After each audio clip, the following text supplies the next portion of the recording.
রাধে রাধে প্রিয় বন্ধুগণ, স্বাগত আমাদের অমৃত কৃষ্ণবাণী চ্যানেলে। শ্রীমদ্ ভাগবত গীতা এমন এক অমূল্য ধন যা পৃথিবীতে অসংখ্য মানুষ পড়েছেন, কিন্তু খুব কম মানুষই এর প্রকৃতত্ব বুঝতে পেরেছেন। কারণ গীতার জ্ঞান কেবল সেই মানুষই হৃদয়ে ধারণ করতে পারে যে সত্যি নিজের জীবনকে উন্নত করতে চায়। কেউ যদি জীবনের দুঃখ কষ্টকে অতিক্রম করে সামনে এগোতে চায়, কেউ যদি প্রকৃত সাফল্য অর্জনের ইচ্ছা রাখে, কিংবা নিজের জীবনযাত্রাকে আরো সুন্দর ও শান্তিময় করতে চাই, তাহলেই গীতা তাকে পথ দেখায়। গীতা কেবল একটি বই নয়, এটি জীবনের প্রতিটি সমস্যার সমাধান, প্রতিটি প্রশ্নের উত্তর এবং সঠিক পথে এগিয়ে চলার এক মহান নির্দেশনা। তাই শুধু পড়ার জন্য নয়, গীতার আসল উদ্দেশ্য হলো আমাদের জীবনকে সত্যিকার অর্থে পরিবর্তন করা।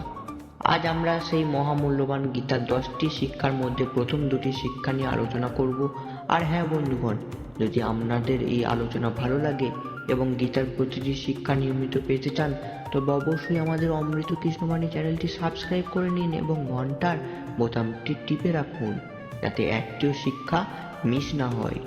প্রথম শিক্ষা, এই কলিযুগ অর্থ কামনার যুগ।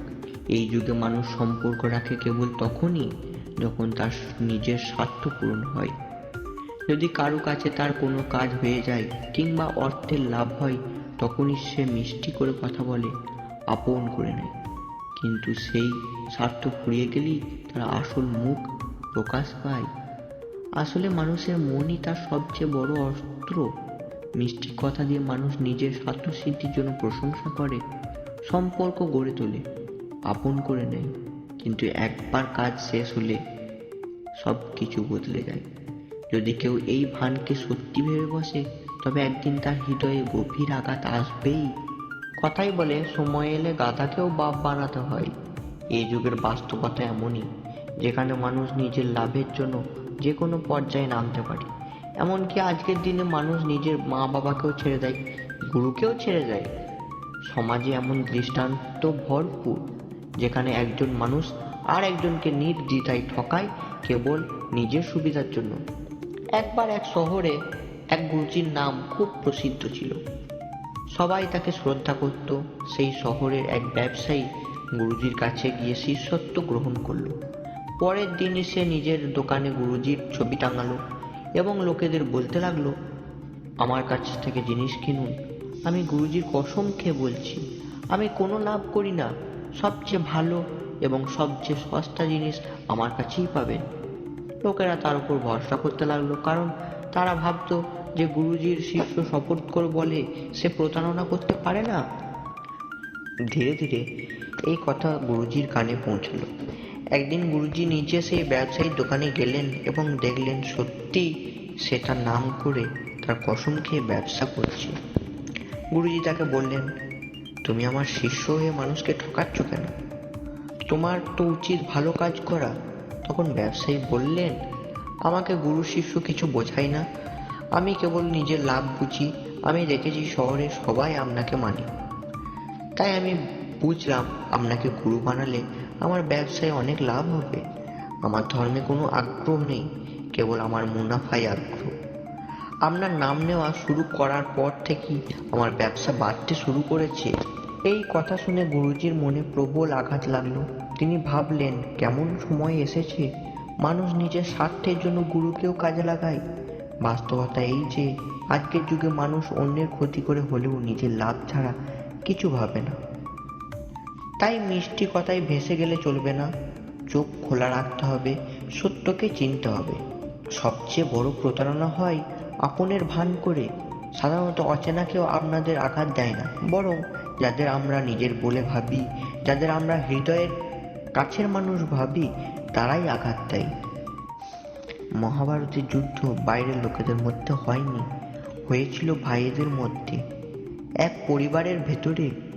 আর সেই যুদ্ধে লক্ষ লক্ষ প্রাণ বলি গিয়েছিল কেবল এই কারণে যে নিজের আপনজন অন্যের সুখ সহ্য করতে পারেনি। একবার ভেবে দেখুন, যাকে আপনি বিশেষ গুরুত্ব দিলেন, যাকে বললেন তুমি আমার কাছে বিশেষ, একদিন না একদিন সেই মানুষই আপনাকে আঘাত দেবে। সময় লাগে, একদিনে বোঝা যায় না, কিন্তু শেষে বোঝা যায় এই জগতে আসলে কারোর সঙ্গে চিরন্তন সম্পর্ক নেই। তবে এই শিক্ষার মানে এই নয় যে মানুষকে ঘৃণা করতে হবে বা খারাপ ব্যবহার করতে হবে। আসল অর্থ হলো অন্যের উপর ভরসা করে বসে থাকবেন না, আশা করবেন না যে কেউ আপনাকে আজীবন সঙ্গ দেবে। এই দুনিয়ার সবাই আসে, সবাই যায়, এমনকি আমাদের দেহও চিরকাল আমাদের সঙ্গে থাকে না, একদিন সেটা থেকেও বিচ্ছিন্ন হতে হয়। তাই অন্য কারো ওপর অতিরিক্ত নির্ভর করলে কষ্ট পেতেই হবে। কিন্তু যদি সব কিছুর সঙ্গে বাইরের মতো সম্পর্ক রাখেন, দূরত্ব রেখে চলেন, তবে কেউই আপনাকে সহজে আঘাত করতে পারবে না। দ্বিতীয় শিক্ষা, যে মানুষ নিজের সঙ্গে সুখী নয় সে পৃথিবীর কোনো কিছুতেই সুখ খুঁজে পাবে না। আজকের যুগে বেশিরভাগ মানুষ সুখের জন্য ছুটে বেড়ায়, কিন্তু তাদের সুখ বর্তমান মুহূর্তেই নেই। তারা হয় অতীতের কল্পনায় সুখ খোঁজে, নয়তো ভবিষ্যতের প্রত্যাশায় বাঁচে, যার আনন্দ এই বর্তমান মুহূর্তেই নেই। সে সর্বদা সুখের জন্য ভিখারি হয়েই ঘুরে বেড়ায়। যদি কেউ নিজের সঙ্গে খুশি না থাকে, তবে সে কোনো সম্পর্কে শান্তি পাবে না। সে যে কাজে জড়ালো সেই কাজ থেকে অশান্তি পাবে। সে যেখানে যাবে নিজের অশান্তি ও দুঃখের শান্তি বয়ে নিয়ে যাবে। মনে রাখবেন, শুধু জায়গা পাল্টালে, সম্পর্ক পাল্টালে বা কাজ পাল্টালে সত্যিকারের সুখ আসে না। কিন্তু মানুষ যদি নিজেকেই পাল্টে ফেলে, নিজের ভেতরে পরিবর্তন আনে, তবে জীবনে সুখ অবশ্যই আসবে। যে মানুষ নিজের সঙ্গে সুখী নয়, সে সুখের মুহূর্তেও কোনো না কোনো দুঃখ খুঁজে নেবে। মনে রাখবেন, শুধু জায়গা পাল্টালে, সম্পর্ক পাল্টালে বা কাজ পাল্টালে সত্যিকারের সুখ আসে না। কিন্তু মানুষ যদি নিজেকেই পাল্টে ফেলে, নিজের ভেতরে পরিবর্তন আনে, তবে জীবনে সুখ অবশ্যই আসে। যে মানুষ নিজের সঙ্গে সুখী নয়, সে সুখের মুহূর্তেও কোনো না কোনো দুঃখ খুঁজে নেবে। আসল ব্যাপারটা হলো, খুশি থাকা বা দুঃখী থাকা এক ধরনের মনের প্রোগ্রামিং, এক ধরনের মানসিক প্রশিক্ষণ। যদি তুমি তোমার মনকে প্রতিনিয়ত দুঃখ খোঁজার শিক্ষা দাও, সব কিছুতে নেতিবাচক ভাবতে শেখাও, তবে ধীরে ধীরে তোমার মন খুশি হতে ভুলে যাবে। কিন্তু যদি ছোট ছোট জিনিস খুশি হতে শেখাও, তবে জীবনের প্রতিটি মুহূর্তে আনন্দ উপভোগ করতে পারবে। শুধু এই সামান্য সত্যটি যদি কেউ বুঝে ফেলে যে সুখ আর দুঃখ আসলে আমাদের মনের প্রোগ্রামিং এর ফল, তবে সে চাইলে নিজের জীবনকে খুশিতে ভরিয়ে তুলতে পারে, অথবা নিজের হাতে দুঃখের অন্ধকারে ঠেলে দিতে পারে। তাই এটা বোঝা খুবই জরুরি। যদি জীবনে সত্যিকারের সুখী হতে চাও, যা ছোট ছোট জিনিসেও আনন্দ খুঁজে নিতে পারে, নইলে বড় বড় সুখেও তোমার চোখে দুঃখের কারণ হয়ে দাঁড়াবে। তৃতীয় শিক্ষা, এই পৃথিবীতে পরাজিত মানুষের কষ্টে কেউ পাশে দাঁড়ায় না, আর যখন কেউ একটু সফল হয় তখনও কেউ খুশি হয় না। তাই নিজের দুঃখ কাউকে বলো না এবং নিজের সুখও কারোর সামনে প্রকাশ করো না। যদি তুমি নিজের কষ্ট নিয়ে অন্যদের কাছে যাও, তবে মানুষ ধীরে ধীরে তোমার থেকে দূরে সরে যাবে। দুঃখী মানুষকে সাহায্য করে না, আর যে খুশি থাকে তার আনন্দও সহ্য করতে পারে না। তুমি নিশ্চয়ই অসংখ্যবার শুনেছ, দুঃখে কেউ কারো সঙ্গী হয় না। তবুও মানুষ নিজের দুঃখ অন্যকে বলে বেড়ায়, সাহায্যের আশা করে। কিন্তু কেন করবে কেউ কারো সাহায্য? আর কেনই বা নিজেকে এত দুর্বল বানাবে যে অন্যের সাহায্য ছাড়া চলতে পারবে না? তেমনি কেন নিজের আনন্দ অন্যকে না বলে উপভোগ করতে পারবে না? অনেক এমন যে যতক্ষণ না 100 থেকে 200 জনকে নিজের সাফল্যের কথা জানিয়ে দেয়, ততক্ষণ তাদের মন ভরে না।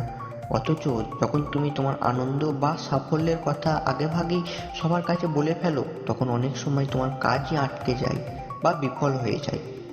কারণ অসম্পূর্ণ পরিকল্পনা আগে প্রকাশ করলে তা নষ্ট হয়ে যায়। তাই যতক্ষণ না তুমি সফল হচ্ছ, ততক্ষণ কাউকে কিচ্ছু বলো না। আর যেদিন সত্যি সফল হবে, সেই দিন তোমার পরিকল্পনা পূর্ণ হবে। সেদিন তো তোমাকে বলতে হবে না, মানুষ নিজেই তোমার সাফল্য দেখে নেবে। এই কারণেই সুখ হোক বা দুঃখ, সব কিছু নিজের ভেতরেই রাখা শ্রেয়। চতুর্থ শিক্ষা, মানুষের আহার সাত্ত্বিক ও সুষম হওয়া উচিত। আজকের দিনে মানুষ খাওয়া নিয়ে কোনো নিয়ম মানে না। যে মানুষ জানে না কি খেতে হবে, কতটা খেতে হবে, কোথায় খেতে হবে, কিভাবে খেতে হবে, সে জীবনের উচ্চতা কখনো ছুঁতে পারে না। এখনকার যুগে অধিকাংশ মানুষ কেবল স্বাদের পিছনে ছুটছে। অনেকে বলে আমাদের শহর থেকে 500 থেকে 100 কিলোমিটার দূরে এমন একটা জায়গা আছে যেখানে খাবারের স্বাদ অসাধারণ। কেউ বলে দিল্লি থেকে 2 ঘন্টা দূরত্বে দুরান্ত পরোটা মেলে।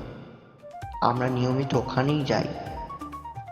মানুষ ঘন্টার পর ঘন্টা গাড়ি চালিয়ে বা লাইনে দাঁড়িয়ে কেবল জিহ্বার স্বাদের জন্য অপেক্ষা করে, অথচ তারা ভাবে না যা খাচ্ছে তাতে কতটা পবিত্রতা আছে, কতটা ভালোবাসা আছে। যারা কেবল স্বাদের জন্য খায় তাদের বোঝা উচিত সেই খাবারে না আছে নির্মলতা, না আছে পবিত্রতা। কিন্তু মানুষ এসব নিয়ে ভাবে না, শুধু চাই জিহ্বার স্বাদ আসুক। তারপর খাবার যতই অস্বাস্থ্যকর হোক বা নোংরা হোক না কেন, আজকের দিনে খাওয়ার কোনো নিয়ম নেই। সকাল হোক, দুপুর হোক, রাত হোক, যখন ইচ্ছা তখন খাওয়া। শরীর অসুস্থ হলেও খাওয়া চাই। শরীরের সঙ্গে খাবার মানাচ্ছে না, তবুও খাওয়া চাই।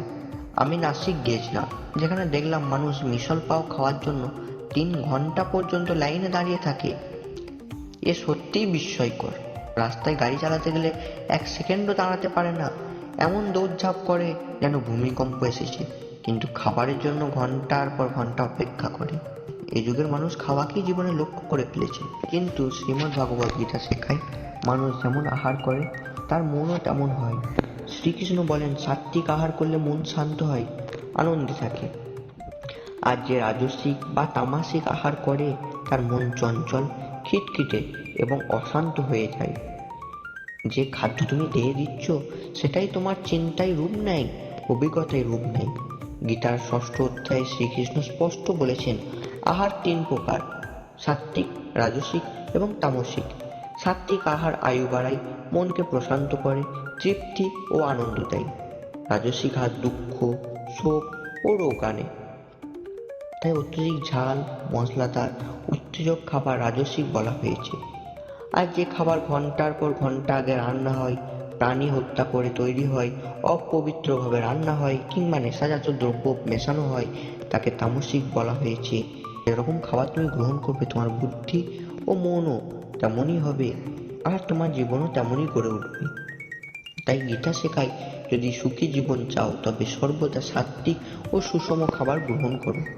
পঞ্চম শিক্ষা, নিজেকে এমন কখনো বানিও না যাতে মানুষ তোমার ব্যবহার করে ফেলে চলে যায় কিংবা তোমাকে আঘাত দিয়ে চলে যায়।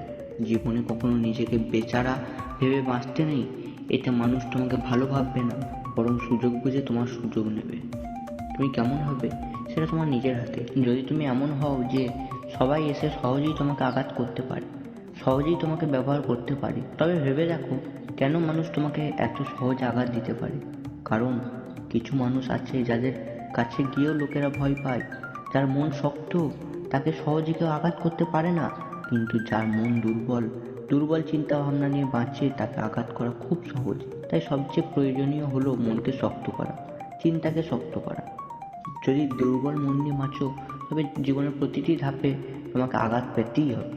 তাই নিজেকে কখনো এমন করো না যাতে সহজে কেউ তোমাকে কষ্ট দিয়ে চলে যেতে পারে। বন্ধুগণ, আজকের এই পর্ব এখানেই শেষ করছি। গীতার প্রতিটি শিক্ষা যেন আমাদের জীবনকে আলোকিত করে, আমাদের চিন্তা, মন ও কর্মকে পবিত্র করে তোলে, এই প্রার্থনা করি। আর হ্যাঁ, যদি আপনাদের এই আলোচনা ভালো লেগে থাকে এবং গীতার প্রতিটি শিক্ষা ধারাবাহিকভাবে পেতে চান তবে অবশ্যই আমাদের অমৃত কৃষ্ণবাণী চ্যানেলটিকে সাবস্ক্রাইব করে দিন আর পাশের ঘন্টাটি টিপে রাখবেন, যাতে গীতার কোনো পর্ব বা ভগবানের অমূল্য শিক্ষা যেন মিস না করেন। পরের পর্বে আবারও আপনাদের সঙ্গে এক নতুন আলোচনায় দেখা হবে। ততদিন ভগবানের নাম জপ করতে থাকুন। জয় শ্রীকৃষ্ণ। রাধে রাধে। ধন্যবাদ।